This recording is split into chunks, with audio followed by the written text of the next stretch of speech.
మనం తాగే నది నీరు తియ్యగా ఉంటుంది కదా, మరి అదే నదులు కలిసే సముద్రం మాత్రం ఎందుకంత ఉప్పుగా ఉంటుంది?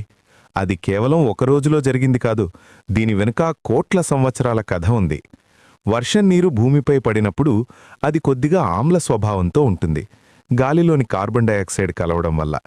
ఈ నీరు రాళ్లపై ప్రవహించినప్పుడు రాళ్లల్లో ఉన్న ఖనిజాలను అంటే లవణాలను కరిగించి తనలో కలుపుకుంటుంది. ఈ విధంగా లవణాలు కలిసిన నీరు నదులు వాగుల రూపంలో ప్రవహించి సముద్రంలో కలుస్తుంది. నదులలో లవణాల పరిమాణం తక్కువగా ఉండటం వల్ల వాటిని మంచినీరు అంటారు. అంతేకాదు, సముద్రం అడుగున ఉండే అగ్నిపర్వతాలు, వేడిగొట్టాల ద్వారా కూడా భూమిలోపల ఉన్న ఖనిజాలు నిరంతరం సముద్ర నీటిలో కలుస్తూనే ఉంటాయి. సూర్యుడి వేడికి సముద్రపు నీరు ఆవిరవుతుంది, కాని అందులోని ఉప్పు మాత్రం ఆవిరి కాదు. అలా కోట్ల ఏళ్ల నుండి ఉప్పు పేరుకుపోయి సముద్రం ఇలా తయారైంది.